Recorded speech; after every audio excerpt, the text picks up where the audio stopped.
ಚನ್ನಗಿರಿ ತಾಲೂಕು ಸಂತೇಬೆನ್ನೂರು, ಗೆದ್ದಲಹಟ್ಟಿ, ದೊಡ್ಡಬಿಗೆರೆ ಹಾಗೂ ಚಿಕ್ಕಬಿಗೆರೆ ಗ್ರಾಮಗಳಲ್ಲಿ ಬೆಳೆದಿರುವ ಮೆಕ್ಕೆಜೋಳಕ್ಕೆ ಗಿಳಿಗಳ ಹಿಂಡು ದಾಳಿ ನಡೆಸಿ ಹಾಲು ಕಾಳು ಮುಕ್ಕುತ್ತಿರುವುದರಿಂದ ರೈತರು ನಷ್ಟ ಅನುಭವಿಸುವಂತಾಗಿದೆ.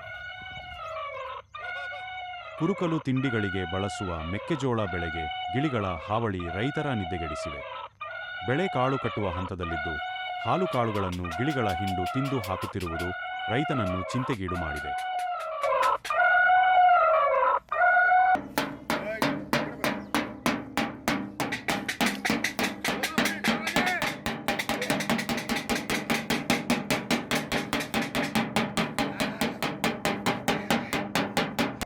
ನಾನು ಚನ್ನಗಿರಿ ತಾಲೂಕು ಸಂತೇಬೆನ್ನೂರು ಹೋಬಳಿ ಅಲ್ಲಿಯ ನಿವಾಸಿ. ನಾನು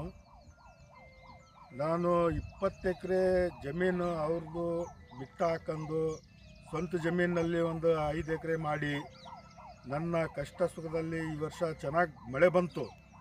ಮಳೆ ಬಂದರೂ ಫಸಲು ಭಾರಿ ಚೆನ್ನಾಗಾಯ್ತು.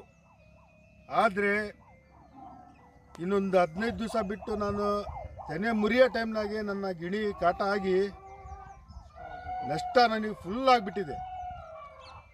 ನೀವು ಬಂದು 20 ಎಕರೆಯಲ್ಲಿ 3 ಲಕ್ಷ ರೂಪಾಯಿ ನಾನು ಸಾಲ ಮಾಡಿ ಹಾಕಿದ್ದೀನಿ. ಸಾಲ ಮಾಡಿ ಈಗ ಬೀಜ ಗೊಬ್ಬರಕ್ಕೆ ಸಾಲ ಮಾಡಿ ತಂದು ನಾನು ಹೇಳ್ಬಾರ್ದು, ಅದು ಯಾರಿಂದ ಎಲ್ಲೆಲ್ಲೋ ದುಡ್ಡು ತಂದು ನಾನು ಕಷ್ಟಪಟ್ಟು ಹಾಕಿದ್ದೀನಿ.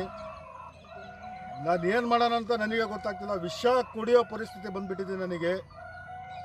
ದಯವಿಟ್ಟು ನನಗೆ ಅದಕ್ಕೇನು ಪರಿಹಾರ ಮಾಡಿ. ಇದು ಹಾವಳಿ ಯಾವಾಗಿಂದ ಸ್ಟಾರ್ಟ್ ಆಗಿದೆ? ಇದು ಹಾವಳಿ ಹೆಚ್ಚು ಕಮ್ಮಿ ಒಂದು 10-15 ದಿವಸದಿಂದ ಶುರುವಾಗಿದೆ. 15 ದಿವಸದಿಂದ ಶುರುವಾಗಿದೆ. ಗಿಣಿಗಳ ಕಾಟ, ಗಿಣಿಗಳು ಕಾಟ ಅಂತ ಹೇಳಿದರೆ ಹಿಂಡುಗಟ್ಟಲೆ ಗಿಣಿ. ಹೆಚ್ಚು ಕಮ್ಮಿ ಒಂದು ಸಲ ಬಂದರೆ 1000 ಗಿಣಿ. ಅದನ್ನು ಓಡಿಸೋದಕ್ಕೆ ಏನು ಮಾಡ್ತಿದ್ದೀರಿ ನೀವು? ಅದು ಓಡಿಸೋದಕ್ಕೆ ಮೈಕ್ ತಂದಿದ್ದೀವಿ, ತಟ್ಟೆ ತಗೊಂಡು ಬಾಳಿಸ್ತಿದ್ದೀವಿ, ಡಬ್ಬುಗಳು ಬಾರಿಸ್ತಿದ್ದೀವಿ. 10-15 ಜನ ಸೇರ್ಕೊಂಡ್ರು ಅದು ತಡಿಯೋಕ್ಕಾಗ್ತಿಲ್ಲ. ಎಷ್ಟು ಜನ ಸೇರ್ಕೊಂಡ್ರು ಇಲ್ಲಿಂದ ಹೋಗಂಗೆ ಆಗ್ತಿಲ್ಲ.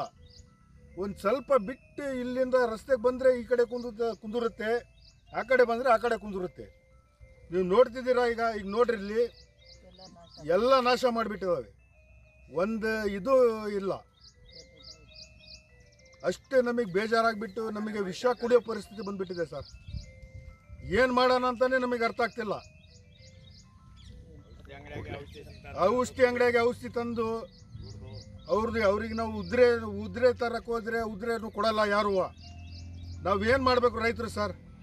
ನೀವು ಹೇಳ್ರಿ. ಏನಾದರೂ ಪರಿಹಾರ ಮಾಡೋಂಗಿದ್ರೆ ಮಾಡಿರಿ. ಇಲ್ಲ ಅಂದರೆ ನಮಗೆ ವಿಷ ಕುಡಿರಿ. ನೀವೇ ಎತ್ತಲಾಗಿ ಕುಡಿದು ಸಾಯ್ತೀವಿ ಎತ್ತಲಾಗಿ.